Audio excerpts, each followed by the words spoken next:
Are you ready, kids? Hello, it's Employee a Million, and welcome back to SpongeComs. Today's episode is Season 3, Episode 17, or Episode 57 overall, Crabby Land and the Camping episode, both of which originally aired on Nickelodeon on April 3rd, 2004, leading into that year's Kids' Choice Awards, which would then see the premiere of the Nicktoon Danny Phantom. So that's its place in SpongeBob history, but since this was the second to last pair to air on Nickelodeon, and the very last pair had already been released on DVD earlier in the year, this can technically count as the finale of the pre-movie era, so that's a bit interesting. Crabbyland was written by Paul Tibbett, Kent Osborne, and Marco Hare, but I just get the sense that Joe Liss had a big part in it because, he made The Great Snail Race as brutal as it was, I think, and, well, we see Gary again, and I'm not saying that he liked Gary, just pointing that out. And he also added more slapstick violence to SpongeBob, or a little over slapstick, as I've been over in The Great Snail Race, and you can see his influence on the show, his very brief but very interesting influence in these two episodes. But so far, so chill. SpongeBob's having a cup of French toast. He's caroling about how good it is that summer's started on the 21st. Is that really when summer starts for you guys? I guess they wanted to make like a pair of summer themed episodes for episode 57 because you've got the start of summer in Krabby Land and then just a general American summer activity and camping in the camping episode. So perhaps they were thinking of showing this in the summer at some point, or they just wanted an episode that you could put on in the summer and just enjoy it, which is probably why they aired it in April. Sarcasm. But I think that Krabbyland in particular suffers from being shown after Born Again Crabs, even though it was produced before Born Again Crabs. It's very strange that way.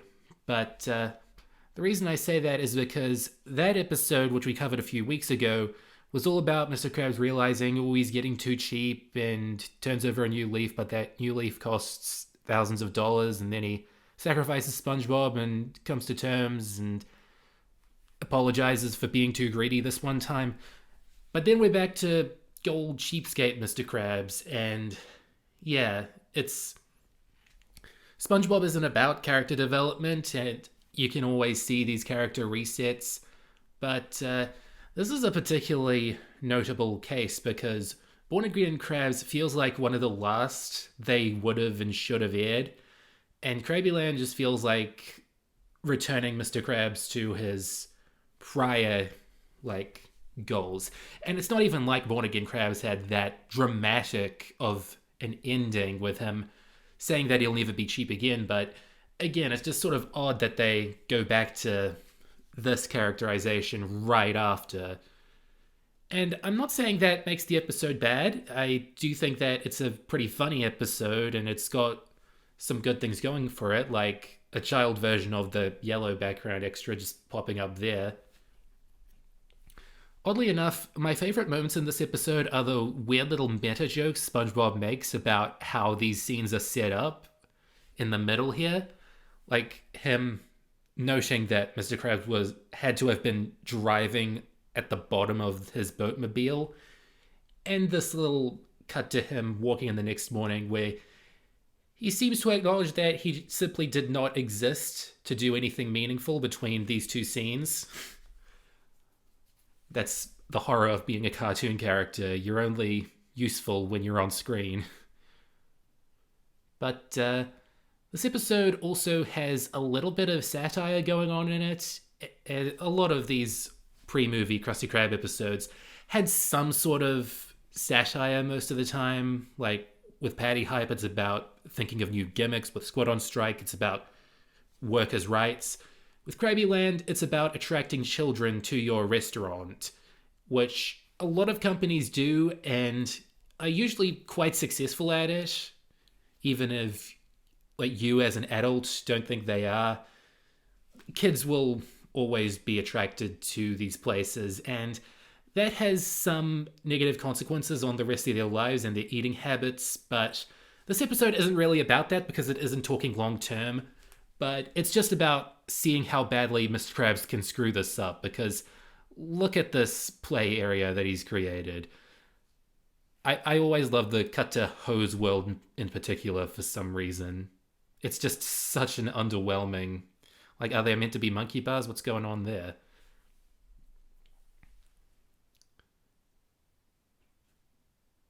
But then, about halfway through the episode, right around here, the episode kind of loses some momentum and just becomes about SpongeBob trying to entertain the kids and them getting tired and restless and waiting for Crabby the Clown, aka Cheapy the Cheapskate, because that's what he is, a total cheapskate.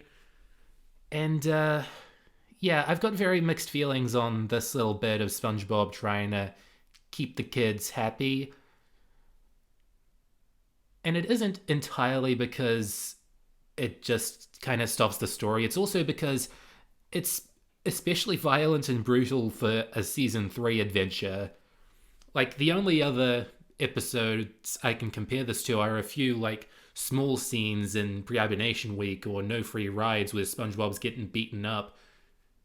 And, I mean, those were small scenes, and this is a big plot point in the episode, SpongeBob beating himself up for these kids. And aside from the bubble soup getting in your eyes, none of this is imitable, so I can totally see why Nickelodeon was okay with beating up their emerging mascot.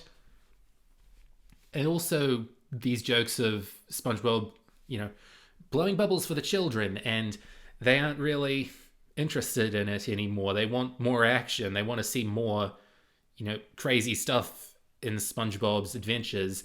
And I think that's a little bit meta because, way back at the start of season 1, they could make an entire episode about SpongeBob blowing bubbles, but here in season 3, that isn't going to cut it anymore. I guess that's what they're trying to say here, but it just makes the kids come off as little jerks. I mean, the kids are still the victims in this whole ordeal, victims of Mr. Krabs' bad money-making strategies and manipulative exploits. So, I still feel good for them that they get their money back at the end, but this whole scene of them laughing as SpongeBob's beating himself up, it kind of makes it a little harder to think about that while you're watching SpongeBob beating himself up. However, you're still, they're the lesser of two evils compared to Mr. Krabs, so I can sort of get behind them being okay with getting their money back and beating up Mr. Krabs in the end. Kids can be cruel. That's just kind of what this is saying.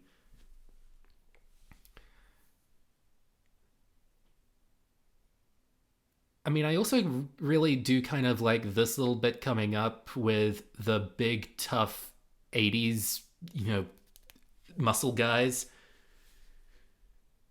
I mean, it's kind of weird just how,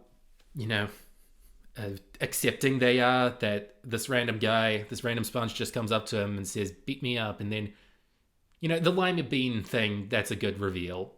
Like, someone in the comments of my last video asking their favorite ending answered that Mr. Krabs eating the lima beans at the end, or being force-fed lima beans, that was their favorite ending, or one of their favorites. So, yeah, worked there.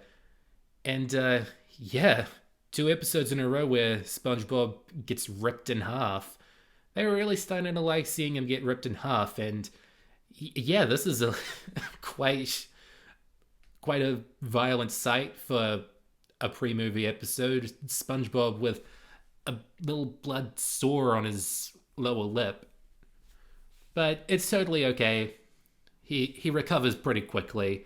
Like, in a few seconds, his face is back to normal, and then, sponges can just grow limbs whenever they want. So I guess it's good that they sort of showed that it hurts SpongeBob, but didn't dwell on it. That's the sort of, writing yourself into a corner that you get into when you show violence in a kid's show these days, compared to in the days of Looney Tunes, is that you kind of have to show the consequences, but you don't want to dwell on it. And here's a good old classic Mr. Krabs bit of him just completely disappointing people with how cheap he can be. I totally believe that this is a completely different character. This Crabby the Clown is just such a good act. And their shocked reaction. But yeah, now that we're wrapping up thoughts on Krabby Land, uh, what else can I really say about the hole that Mr. Krabs digs himself into at the end here, where he just goes on a little speech about how easy kids are to manipulate, which, good way to turn the audience against you in a kids' show. But right at the end, he does get beaten up by the kids. I guess they haven't really learnt anything about cartoon violence. But yeah, I think that this episode isn't as funny as I wanted it to be, but it goes in an interesting direction. It has interesting ideas. It's just one of those later season 3 episodes where you can tell they're running out of steam, but there was always a lot of steam in that caboose, so to speak. So yeah, can't really say that it's a bad episode at all. I've gone back and forth on it over the years, but now I just think it's sort of There's things I like about it, things I don't like about it, but that's true for any episode. This is just an extreme case of there being a lot of things that I really love about it and a lot of things that I really don't about it for this era of SpongeBob. But it all comes out to a nice little ending, so that's good.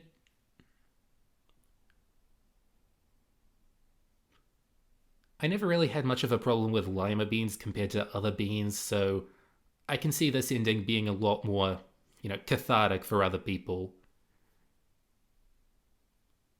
And there's Crabbyland. Now, moving on to the camping episode, written by Jay Linder, Sam Henderson, Dan Povenmire, and Meriwether Williams. This is what I've been looking forward to for a year and a half now. This is my personal favorite episode of season 3. Personally, my second favorite episode of the entire show behind Shanghai. And by proxy, my very favorite 11-minute episode. So I take pride in it technically being the finale of the pre-movie era. As a matter of fact, speaking of its placement in SpongeBob history, it was the highest ranking pre-movie episode in the 2006 Best Day Ever Marathon, where kids got to rank their top 100 episodes. And this is the only pre-movie episode to rank in the top 10 at number 7. All the others in the top 10 were season 4 episodes. And not all of them were bad choices, but I smell recency bias. But anyway, Nickelodeon was so eager to air this episode that they didn't until April. But clips of it were shown in a promo for their new evening schedule around September 2003. I mean, everyone already kind of knew that season 3 had finished production by then. It was just about waiting for these last few episodes to hit the States. But yeah, hype was real for this one, and that hype hasn't really died 19, 20 years on. I mean, it's just a good old SpongeBob, Patrick, and Squidward hanging out episode, and it's one of the chillest settings they've got, just outside in the evening. But the places they go, the escalation of events, that is what I really love about this thing. And I'm just so impressed that they stay in the same place for 11 straight minutes and it doesn't get boring, ever. What really helps out in this case is that you start in Squidward's house and then go out to SpongeBob's tent, and then you just spend the rest of the episode in, their front yards, which is apparently where SpongeBob and Patrick like to camp because, well, anywhere outside of their backyard, I guess, technically counts. But I guess it's kind of safe for kids, and yeah, even here, for the rest of the 10 minutes this goes on for, it's not a boring location because, you get that song number in the middle, you get a lot of great angles and set pieces in this small little location, which puts it far above some certain episodes in the middle years where They just stand out in their lawns for 11 minutes, and you can tell they hadn't really thought about a location. But in this case, it is just so impressive just how much they're able to do. They do this whole thing with Squidward trying to set up a tent, then just rolling out a blanket. And a few years ago, Jay Linder shared some storyboards of an unused bit that followed on from this of Squidward laying on the blanket, but a rock hits his back, and he's trying to, show the guys that, it doesn't hurt him, and then he just completely snaps in two. And that seems like a funny bit on paper, on the board, but, you got to move on to the next thing in a place like this. You got to move on to these astronaut marshmallows, and then you've got to move on to s'mores, and then the campfire song, which is still a jam after all these years. The first time you hear it on TV as a kid, it's just such a very good subversion of this simple routine of sitting out by the campfire and just singing a very chill song. But it just keeps going and gets faster and faster until it's this bona fide rock number, which is absolutely brilliant. Great way to screw with your expectations. And it's totally in character for SpongeBob. I mean, he's playing a guitar instead of his ukulele, but I don't think anyone really minds because, well, it's a rock song. It has guitars and a drum solo at the end. Well, not a drum solo, but drum in the background. And I 100% believe that this was written by Dan Povenmire because, well, it's so similar to the songwriting that you'd eventually get on Phineas and Ferb a few years later, where they just take this scenario and make a song that riffs on it, that is sort of a parody of something, but is still its own thing and very memorable and catchy, and you can sing to it. And the Campfire song sort of feels like a proto Phineas and Ferb song, which is probably why I love this episode so much. I just loved Phineas and Ferb.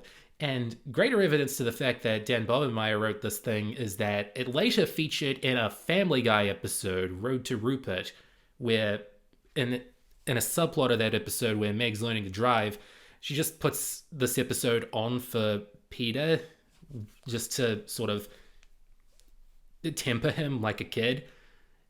And it's a much more basic animation. Obviously, they didn't get the animation for that episode, but they got the rights to the song. They got the rights to use the characters pretty on model, so that's a certified Family Guy funny moment. And this is only one of the few things that Dan contributed to season 3 of SpongeBob, because while season 3 of SpongeBob was going on, season 3 of Family Guy was going on, and he directed more episodes for that show, so in some ways these shows are kind of hooked at the hip, but who cares? And then we've got this great, incredible third act of what are the dangers in the wilderness, aka their front lawn. Remember, they're still at the front lawn. It's completely maddening that they're at their front lawn, but they're treating this like the wilderness. Who cares? At least it isn't the complete wilderness, like with the underwater trees SpongeBob and Patrick walk past in Squidward's fantasy, but, it's still dangerous for them.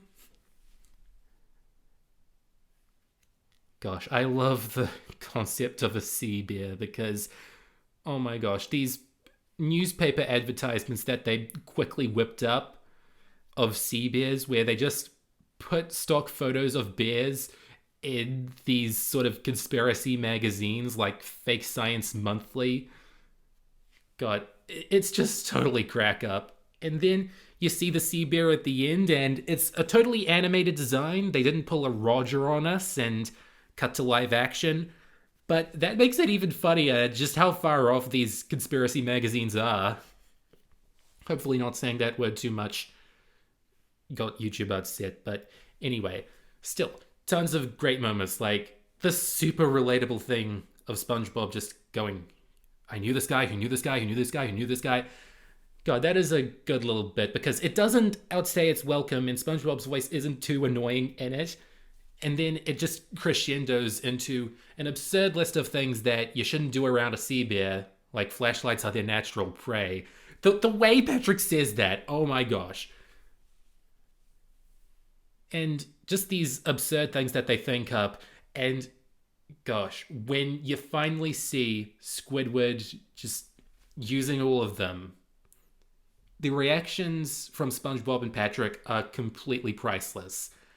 Like, it's only on screen for 1 second, but their initial reaction, where they just have huge eyes and tiny mouths, completely priceless. Just, it's only there for a sec. It's not too exaggerated, but it works. It's what you're thinking at the moment if you're like afraid for Squidward's well-being, even though he's entirely bringing this upon himself.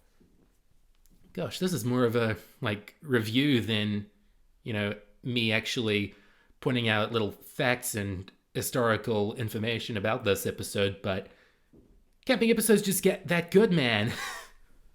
I love it.